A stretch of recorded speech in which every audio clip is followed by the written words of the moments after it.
হরে কৃষ্ণ। জয় নিতাই, জয় গৌর। আপনাদের সবাইকেই আমাদের এই চ্যানেলে সুস্বাগতম। আজকের অনুষ্ঠানে আমরা আসন্ন পার্শ্ব একাদশীর সম্পর্কে বিস্তারিত আলোচনা করব। প্রথমেই জেনে নেওয়া যাক এই একাদশীর সময়সূচি, অর্থাৎ এই একাদশী আমরা কবে পালন করব। পশ্চিমবঙ্গ সহ ভারতের সকল রাজ্যে এবং বাংলাদেশেও আমরা একাদশীর ব্রত পালন করব 14 সেপ্টেম্বর 2024 অর্থাৎ শনিবার।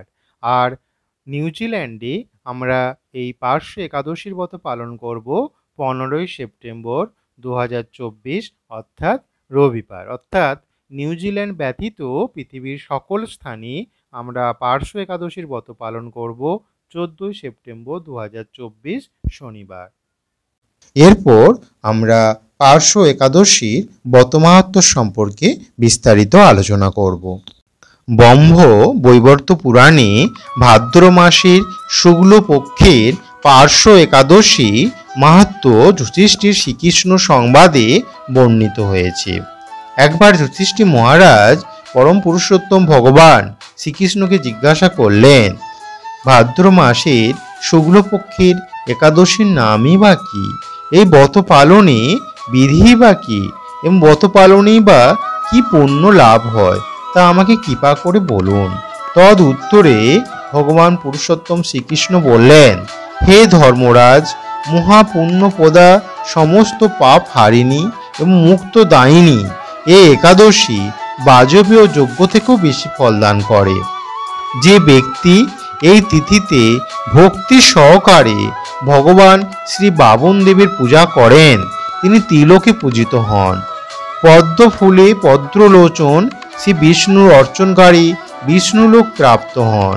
সাহিত্য ভগবান এই তিথিতে পার্শ্ব পরিবর্তন করেন, তাই এর নাম পার্শ্ব একাদশী বা পরিবর্তনীয় একাদশী। যুধিষ্ঠির মহারাজ বললেন, হে জনার্দন, আপনার এ সকল কথা শুনেও আমার সন্দেহ পূর্ণরূপে দূর হয়নি। হে দেব, আপনি কিভাবে শয়ন করেন, কিভাবেই বা পার্শ্ব পরিবর্তন করেন, আর চতুর্মাস্য ব্রত পালনকারীর কি কর্তব্য এবং আপনার শয়নকালে লোকের কি করণীয়, এসব বিষয়ে বিস্তারিতভাবে আমাকে বলুন। আর কেনই বা দৈত্যরাজ বলিকে বেঁধে রাখা হয়েছিল তা বর্ণনা করে আমার সকল সন্দেহ দূর করুন। শ্রীকৃষ্ণ বললেন, হে রাজন, দৈত্যকুলে আবির্ভূত প্রহ্লাদ মহারাজের পৌত্র বলি আমার অতি প্রিয় ভক্ত ছিল। সে আমার সন্তুষ্টি বিধানের জন্য গোব্রাহ্মণ পূজা ও যজ্ঞাদি ব্রত সম্পাদন করত, কিন্তু ইন্দ্রের প্রতি বিদ্বেষবশত সকল দেবলোক সে জয় করে নেয়। তখন দেবতাগণ সহ ইন্দ্র আমার শরণাপন্ন হয়েছিল। তাদের প্রার্থনায় আমি ব্রাহ্মণ বালক বেশে বামন রূপে বলি মহারাজের যজ্ঞস্থলে উপস্থিত হলাম। তার কাছে আমি ত্রিপাদ ভূমিমাত্র প্রার্থনা করেছিলাম। সে তুচ্ছ বস্তু থেকে আরও শ্রেষ্ঠ কিছু সে আমাকে দিতে চাইলেও আমি কেবল ত্রিপাদ ভূমি গ্রহণেই স্থির থাকলাম। দৈত্যগুরু শুক্রাচার্য আমাকে ভগবান রূপে জানতে পেরে বলি মহারাজকে ওই দান দিতে নিষেধ করল, কিন্তু সত্যশ্রায়ী বলি গুরু নির্দেশ অমান্য করে আমাকে দান দিতে সংকল্প করল। তখন আমি এক পদে নিচের সপ্তলোক আর পরের পদে উপরের সপ্ত ভুবন অধিকার করে নিলাম। পুনরায় তৃতীয় পদে স্থান চাইলে সে তার মাথা পেতে দিল। আমি তার মস্তকে তৃতীয় পদ স্থাপন করলাম। তার আচরণে সন্তুষ্ট হয়ে আমি সর্বদা তার কাছে বাস করার প্রতিশ্রুতি দিলাম। ভাদ্র শুক্লপক্ষিয়া একাদশীতে ভগবান শ্রী বামন দেবের এক মূর্তি বলি মহারাজের আশ্রমে স্থাপিত হয়। দ্বিতীয় মূর্তি ক্ষীরসাগরের অনন্ত দেবের কোলে শয়ন একাদশী থেকে উত্থান একাদশী পর্যন্ত 4 মাস শয়ন অবস্থায় থাকেন। এই 4 মাস যে ব্যক্তি নিয়ম ব্রত বা জপ তপ ব্যতীত দিনযাপন করেন সে মহামূর্খ, জীবিত থাকলেও তাকে মৃত বলে জানতে হবে। শ্রাবণ মাসের শাক ভাদ্র মাসে দই, আশ্বিনে দুধ, কার্তিক মাসে মাসকলায় বর্জন করে এই 4 মাস শ্রীকৃষ্ণের আরাধনা করতে হয়। প্রতিটি একাদশীর ব্রত যথাযথ পালন করতে হয়। সাহিত্য ভগবান পার্শ্ব পরিবর্তন করেন বলেই এই একাদশী মহাপুণ্য ও সকল অভীষ্ট প্রদাতা। এই একাদশীর ব্রত পালনে 1 সহস্র অশ্বমেধ যজ্ঞের ফল পাওয়া যায়। হরে কৃষ্ণ। এই ছিল পার্শ্ব একাদশীর ব্রতমাহাত্ম্য কথা। একাদশী করলে আমাদের দশমীর দিন সংকল্প করতে হয়। সংকল্প মন্ত্রটি হচ্ছে একাদশাং নিরাহারো স্থিয়া ওহম অপেরোহনি ভক্ষামি পুণ্ডরীকাক্ষ শরণং মে ভাব্যাচ্যুত। অর্থাৎ, হে পুণ্ডরীকাক্ষ, হে অচ্যুত, আমি একাদশীতে উপবাসপূর্বক পরদিন আহার গ্রহণ করব। আপনি মোদেয় শরণাস্থান হন। এই মন্ত্র উচ্চারণ পূর্বক সংকল্প বা শপথ ও প্রার্থনা করবেন এই বলে, হে ভগবান, হে শ্রীকৃষ্ণ, আমি যেন আপনার সেবায় এই একাদশী ব্রত পালন করতে সক্ষম হই, আমাকে সে শক্তি দিন। এই প্রার্থনা এই জানিয়ে প্রণাম নিবেদন করতে হবে।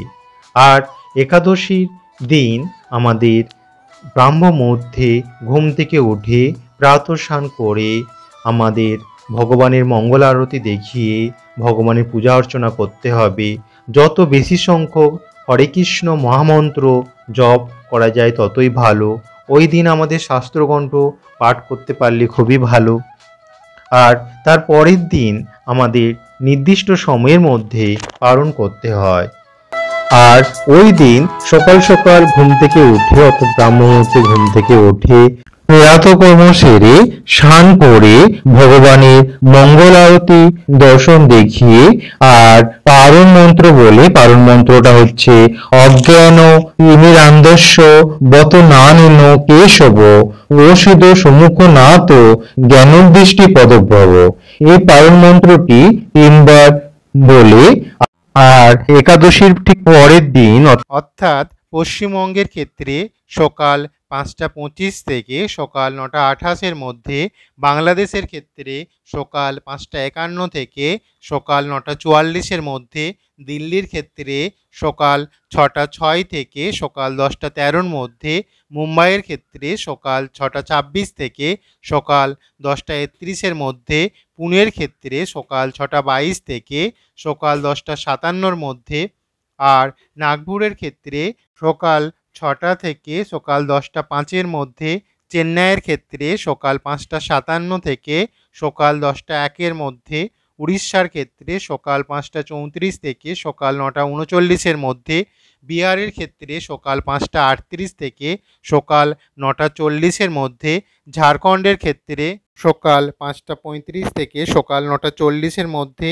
ছত্তিশগড়ের ক্ষেত্রে সকাল 5টা 49 থেকে সকাল 9টা 54-র মধ্যে, শিলংয়ের ক্ষেত্রে সকাল 5টা 8 থেকে সকাল 9টা 14-র মধ্যে, গুয়াহাটির ক্ষেত্রে সকাল 5টা 8 থেকে সকাল 9টা 14-র মধ্যে, মণিপুরের ক্ষেত্রে সকাল 5টা 4 থেকে সকাল 9টা 6-এর মধ্যে, মিজোরামের ক্ষেত্রে সকাল 5টা 4 থেকে সকাল 9টা 10-এর মধ্যে, সিকিমের ক্ষেত্রে সকাল 5টা 21 থেকে সকাল 9টা 27-এর মধ্যে, বৃন্দাবনের ক্ষেত্রে সকাল 6টা 4 থেকে 10টা 11-এর মধ্যে, ব্যাঙ্গালোরের ক্ষেত্রে সকাল 6টা 8 থেকে 10টা 8-এর মধ্যে, হায়দ্রাবাদের ক্ষেত্রে সকাল 6টা 8 থেকে সকাল 10টা 8-এর মধ্যে, আগরতলার ক্ষেত্রে সকাল 5টা 11 থেকে সকাল 9টা 16-র মধ্যে, গুজরাটের ক্ষেত্রে সকাল 6টা 32 থেকে 10টা 37-এর মধ্যে, কেরালার ক্ষেত্রে সকাল 6টা 14 থেকে সকাল 10টা 18-এর মধ্যে, পাঞ্জাবের ক্ষেত্রে সকাল 6টা 12 থেকে সকাল 10টা 19-এর মধ্যে, রাজস্থানের ক্ষেত্রে সকাল 6টা 18 থেকে সকাল 10টা 24-এর মধ্যে,